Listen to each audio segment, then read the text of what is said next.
warahmatullahi wabarakatuh. Ya, buat teman-teman, terima kasih yang sudah mengikuti channel Tante Besti di sini. Alhamdulillah kita ketemu lagi. Semua sehat ya. Jangan lupa ya, di-share, dibagiin ke teman-teman. Hari ini saya mau menjawab challenge nih dari divisi pencarian lahan dan juga nanti ada divisi dari kontraktor supaya teman-teman bisa mengetahui langsung dari Ibu CEO Koperumnas ya. Jadi tidak ada simpang siur. Saya mohon Anda cermati, dan pertanyaan-pertanyaan ini sudah sering terjadi di kalangan pemilik lahan yang suka tanya ke kita. Maka hari ini saya jawab, semoga ini mendapat jawaban untuk pemilik lahan supaya kalau nanti kita pergi ke lokasi Anda, ke daerah Anda, kita sudah fix supaya Anda benar-benar mencermati bagaimana sih konsep daripada Koperumnas. Ya, untuk ini saya dibantu oleh pembicara saya di sini, ya ada Mbak Inas yang akan menanyakan pertanyaan-pertanyaan yang sering ditanyakan oleh seputar pemilik lahan. Jangan lupa ya, disimak ya, dibagiin loh. Silakan Mbak Inas.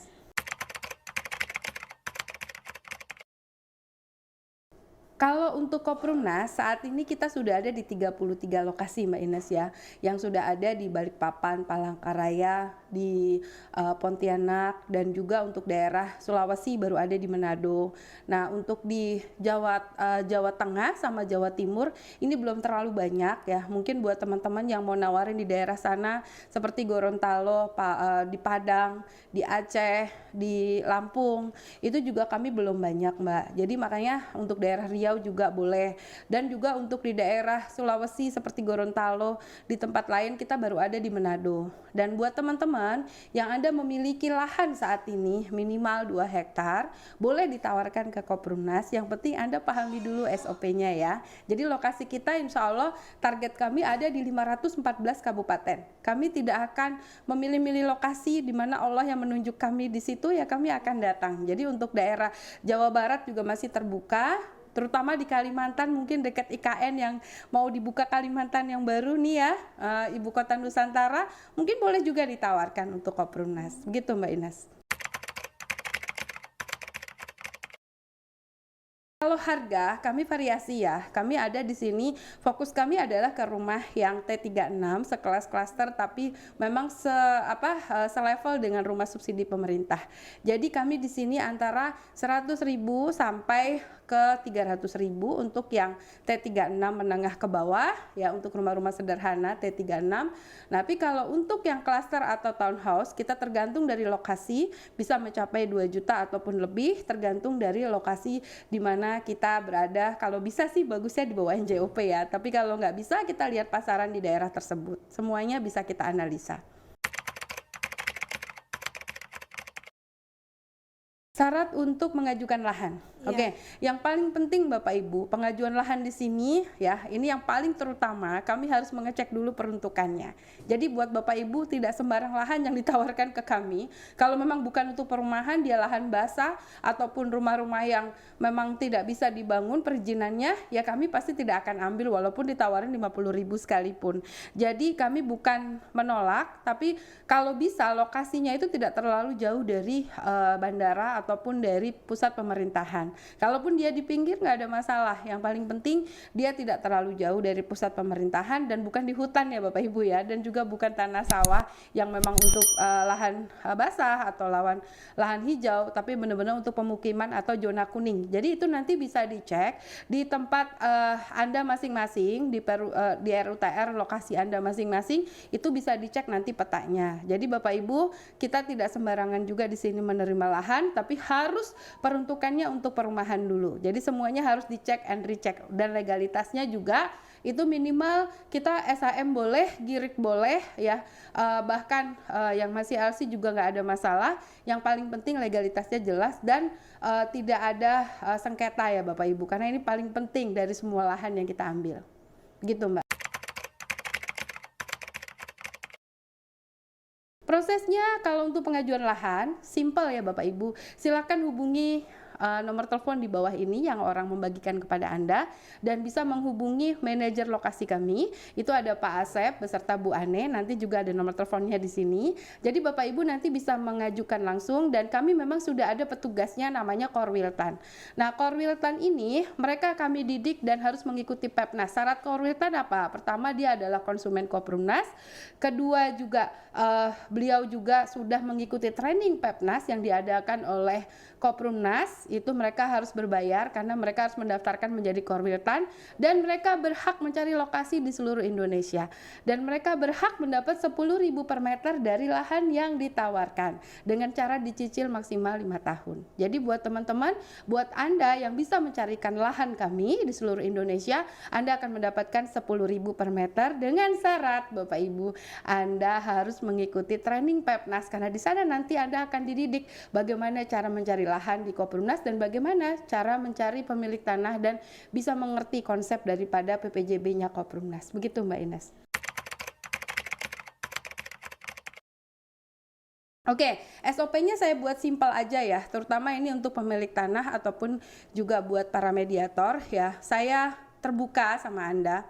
Anda harus paham bahwa Koprumnas dari awal kami di sini tidak menggunakan uang atau dana bank ataupun pihak investor ataupun pihak penjamin manapun.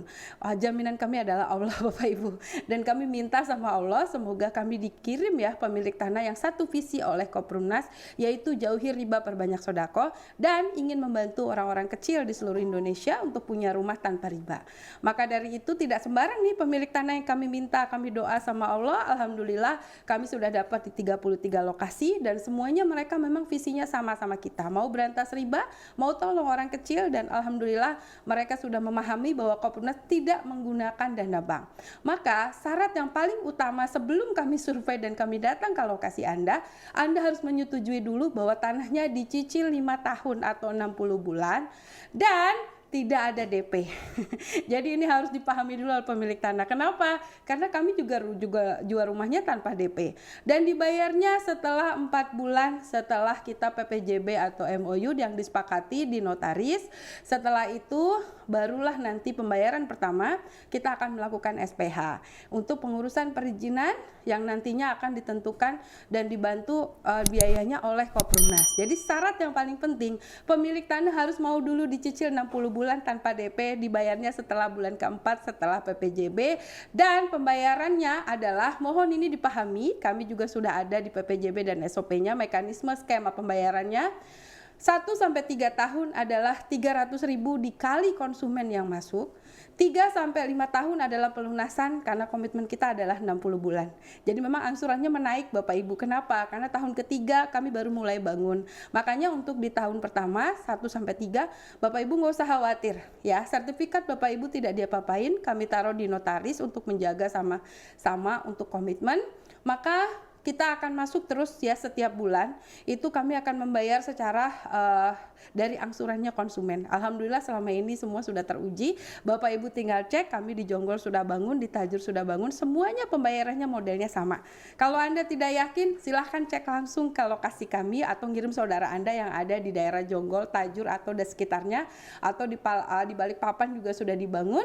Alhamdulillah mereka memahami SOP kami dan mereka juga menerima, dan karena kami komitmen selama ini Mbak Ines tidak pernah terlambat membayar setiap bulannya. Karena kami di sini sudah ada RAB-nya. Uang di Tanjung Pinang tidak bisa lari ke Jakarta. Uang yang di Bogor tidak bisa lari ke Balikpapan. Karena kami tegas dengan RAB dan kami sudah jelaskan dengan pemilik tanah dan juga pada konsumen, 1,5 juta angsuran mereka setiap bulan, 300.000 untuk membayar tanah, 200.000 untuk membayar komisi fee marketing dan operasional, 1 juta untuk pembangunan rumah yang akan kita bangun di tahun ketiga setelah IMB keluar. Maka dalam 1-2 tahun kami fokus mengurus IMB dan tanahnya harus dimiliki SPH oleh Koprumnas. Itu sudah kami jelaskan juga kepada pemilik tanah bahwa sertifikatnya kami taruh di notaris di lokasi mereka. Jadi tidak pernah dibawa di Koprumnas. Makanya aman. Insya Allah pemilik tanah sudah paham Mbak Ines.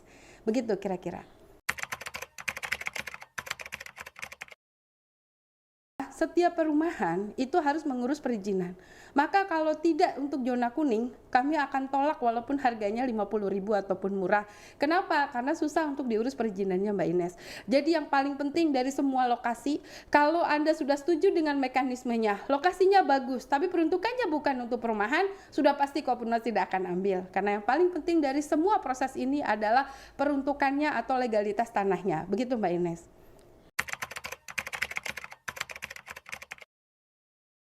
Iya, kalau kita kan dari awal sudah ngomong sama pemilik tanah bahwa kami tidak menggunakan dana bank atau pihak ketiga ataupun investor.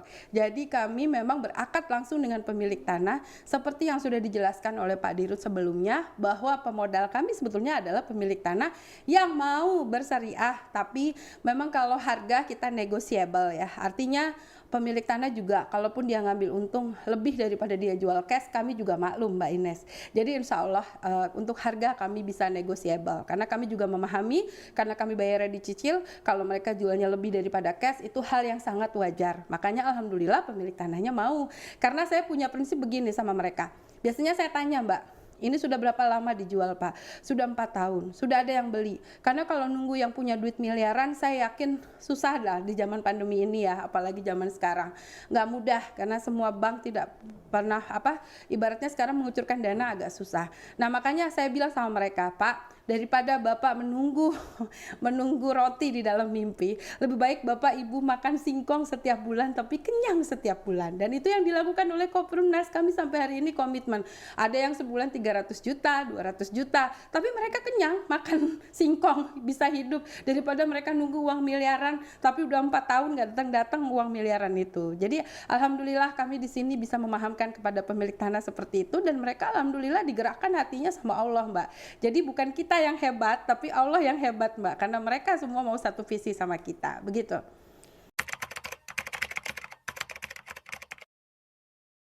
Ya, kalau perhitungan kami secara logika atau secara analisa keuangan kami tidak akan sanggup kalau di bawah 5 tahun. Kenapa?